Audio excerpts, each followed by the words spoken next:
Olá, amigas e amigos que nos acompanham à distância pela internet, pela televisão, por todos os meios disponíveis hoje em dia nas redes sociais para refletir junto conosco a respeito de assuntos que nos são sugeridos pelos bondosos amigos espirituais. É a primeira vez que eu faço um vídeo caseiro, sozinho, sem auxílio de nossa equipe técnica, e despretensioso. Estou vestido como estava em casa, apenas para conversar com vocês brevemente. Em vez de escrever tão só, ou fazer um áudio, por que não exprimir um pouco das nossas emoções pela linguagem não verbal? A comunicação fica mais completa. O que me traz aqui hoje é um assunto que nos costuma trazer muito motivo para reclamação. A palavra reclamar já significa clamar duas vezes. A lamentação, todas as posturas de queixume nos levam a não perceber o quanto nós já somos felizes e não nos damos conta. Por conta desse período mais alongado aqui nos Estados Unidos, os amigos que nos acompanham sabem que estamos aqui desde setembro, sobremaneira para a realização do nosso evento anual na sede das Nações Unidas, a ONU, em Manhattan, Nova York, que aconteceu no último 8 de outubro, e nós continuamos mais alguns meses realizando palestras aqui nessa região e fazendo alguns contatos de conformidade com as orientações dos nossos mestres espirituais. Para ficar mais viável, que nós vamos ficar quase 3 meses, eu e dois dos meus maiores amores, meu cônjuge, meu marido Wagner de Aguiar e meu amigo irmão Delano Motê. Para ficar mais viável, seria impossível se nós estivéssemos pagando hotel, por exemplo. Então nós alugamos uma casa. E como aqui é uma região interiorana, mas também em conta financeiramente, nós alugamos uma casa à beira de um lago nessa região de New Milford, perto de Danbury, onde fica o núcleo nos Estados Unidos de nossa instituição por aqui. Então, nós estamos no outono. No Brasil, sobremaneira, no Nordeste, nós não temos essa distinção de estações como existe em regiões temperadas. Lá vivemos na região tórrida, quase equatorial. Poderíamos dizer mesmo equatorial quase, é isso mesmo. Mas tórrida, segundo alguns geógrafos diziam no passado. Nós não percebemos claramente as estações. Agora em Aracaju, nós estamos com um calorão de 27 graus Celsius às 9 horas da manhã desse 24 de outubro de 2014, o dia do 69º aniversário de fundação da ONU, não por acaso, fazendo essa gravação hoje. E nós estamos aqui no outono. Aqui, por exemplo, estamos a 8 graus Celsius. Pouco antes de iniciar essa gravação, eu chequei o termômetro, estamos a 8 graus Celsius lá fora. Vejam, 27 em Aracaju, São Paulo, se não me engano, estava em 25, alguma coisa parecida. O Brasil está no seu calorão do caminho. Nós estamos lá na primavera, aí vocês, a maior parte estão no Brasil, né? Na primavera, caminho de um verão, né? Que esquenta muito, inclusive nas regiões sudeste e sul, só que tem uma amplitude térmica maior, né? E no nordeste e norte-nordeste nós temos amplitude térmica menor, as oscilações de temperatura são menores, portanto. E há toda essa diferença que acontece. Em breve estaremos com temperaturas negativas e nevando, por aqui. Essa região de Connecticut, a New England, próxima a Nova York, da Bosworth, a maior megalópole do mundo, com 50 milhões de habitantes. É uma região tão urbanizada que as cidadezinhas vão se emendando uma atrás de outra, formando uma grande massa urbanizada. Pois bem, aqui, como todo mundo já viu em filmes e em fotografias, não é nenhuma novidade o que eu vou mostrar. Não deixa de haver uma beleza poética, lírica em tudo isso. O frio gradativo faz com que as folhas vão morrendo das árvores, e nesse processo de morte gradativa, elas vão amarelando, algumas vão tomando coloração alaranjada, algumas chegam a ficar avermelhadas. Hoje, menos intensa essa mudança em relação a tempos passados. Há 15 anos, quando eu vi pela primeira vez o outono, em 1999, cheguei a visitar o World Trade Center na época, ainda estava de pé, né, como todos sabemos. As mudanças climáticas e a vegetação ficava muito diferente do que nós vemos aqui agora, mas ainda percebemos isso. Uma diferença significativa de vegetação, de fauna, de flora. E esse frio, porque o assunto que eu digo que provoca reclamação é o calor. Só calor traz vida. A não ser em caso de uma pessoa que sofre de alguma cardiopatia e o calor acelerando os batimentos cardíacos, porque o corpo faz isso para esfriar, né? Para resfriar o organismo, por incrível que pareça, mas é isso. Porque joga o sangue para a pele. E a pele, estando suando, a evaporação causa perda de calor. A pele resfria, o coração joga o sangue para próximo da pele, resfria um pouco e traz de volta. Muito interessante, né? Pois bem, se a pessoa for cardiopata, ela pode de fato sofrer muito, pode ter um infarto durante o verão. Né? No Brasil acontece isso, né? Com pessoas de terceira idade ou já com problemas cardíacos graves. E a gente reclama do calor, que é vitalizante. Mas vejam, essa diferença toda de temperatura, de nós ficarmos debaixo de uma geleira em poucos meses, poucas semanas vai estar nevando aqui. Natal normalmente está nevando, às vezes no Thanksgiving, que é a quinta-feira, se não me engano é quarta quinta-feira todo mês, eu sempre me atrapalho um pouquinho. É um ritual lindo de as pessoas se reunirem para agradecer. Há quem diga que o Thanksgiving aqui é mais importante que o Natal, inclusive.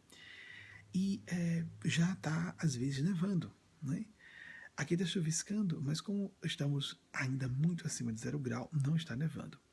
Mas vejam, toda essa mudança climática, apenas por alguns graus de diferença, que na verdade não só são graus para a nossa perspectiva do Sol em relação à Terra, são alguns quilômetros, alguns bons quilômetros, talvez alguns milhares de quilômetros de diferença. Só que, na distância que estamos do Sol, que é de 8 minutos da velocidade da luz, 8 minutos da velocidade da luz.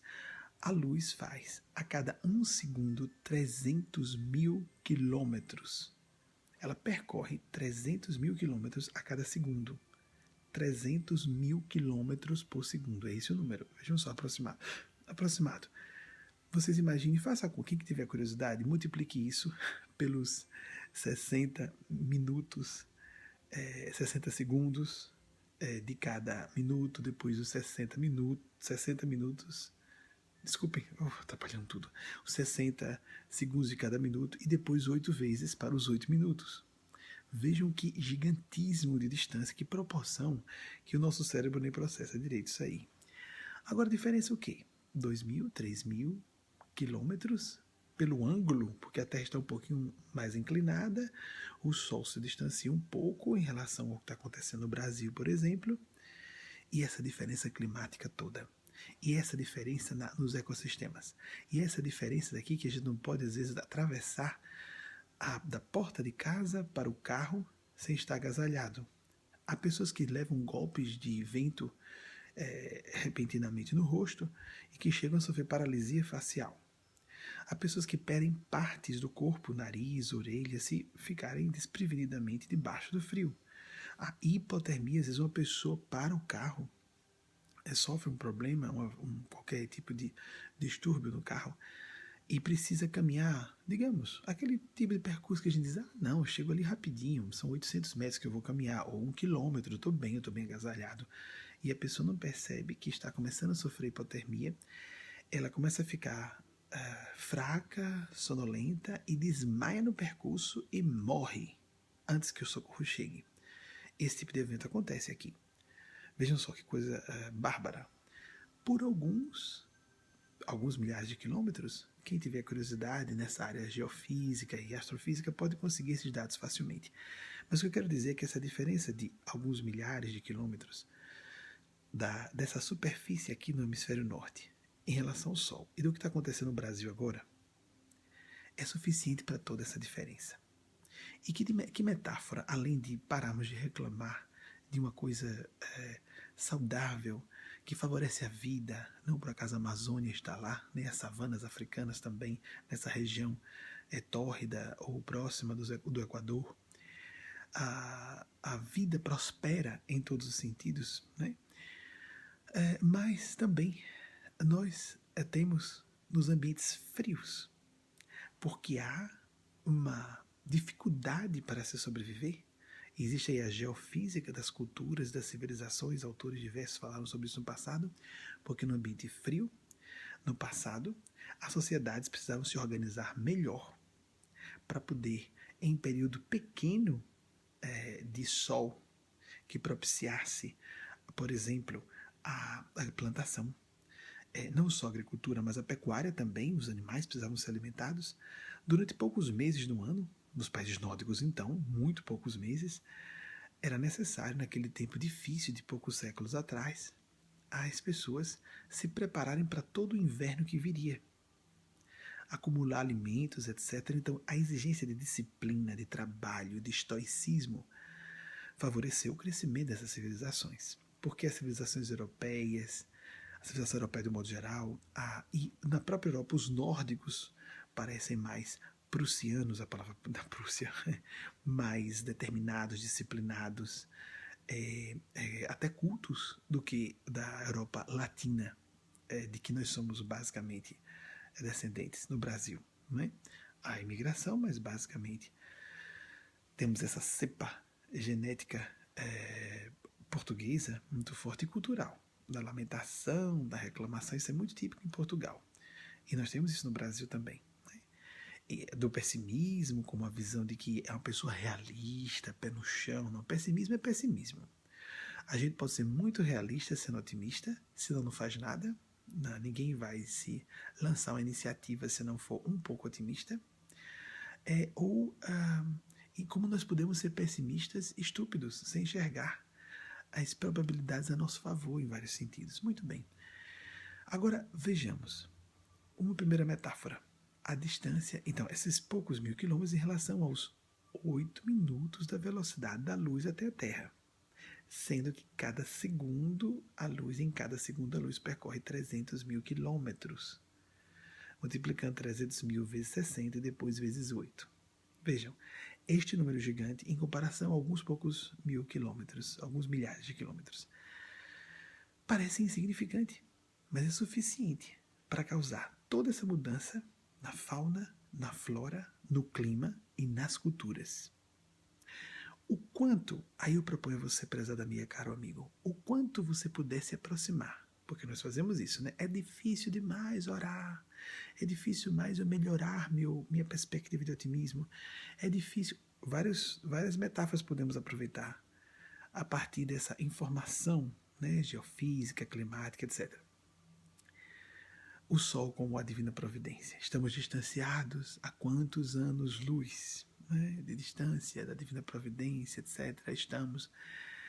O quanto nós pudermos nos aproximar de um estado de serenidade, de confiança, de oração, meditação, a prática do perdão construtivo, que não permite abusos, mas também que nos faz nos libertar das mágoas e das enfermidades relacionadas à somatização dessas mágoas.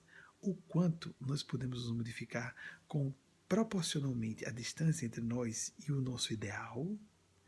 Eu gostaria de não ter nada disso, gostaria de viver em comunhão com Deus, blá, blá, blá, blá, blá. Gostaria de ser otimista com aquelas pessoas, os grandes empresários que correm riscos. Olha o otimismo dos empresários. Ninguém realiza nada de vulto sem um pouco de otimismo, calculado, se preparando, estudando, calculando riscos, etc. Não é? Procurando especialistas, pareceres de pessoas experimentadas que possam orientar. Mas vejam o quanto nós podemos ter de efeitos positivos em nossas vidas com pequenas alterações de aproximação desse ideal, aproximação da divindade no primeiro plano e depois, em vários sentidos, a aproximação do otimismo, a aproximação de qualquer perspectiva que nós consideramos distante de nós. Então eu vou dar uma pausazinha para mostrar a vocês. Vamos tentar. Eu estou aqui sozinho, sem ninguém da equipe técnica, mas eu queria mostrar. Deixa eu me aproximar aqui, porque aqui tem uma tela. Mas olhem só, a vegetação ficando um pouco amarelada, avermelhada. Vocês veem 8 graus Celsius. Vocês conseguem imaginar vocês nesse calorão, reclamando do calorão? A própria vegetação muda, vocês percebem, né? Os pinheiros e as plantas congêneres, ou o ruído do vento, o vento bate que congela. E a gente reclama das coisas, não é? Aí o lago lindo, né? A gente diz, ah, que lindo o lago. Vá lá, entre para ver como está gelado. É impraticável. Aqui é a telinha para insetos.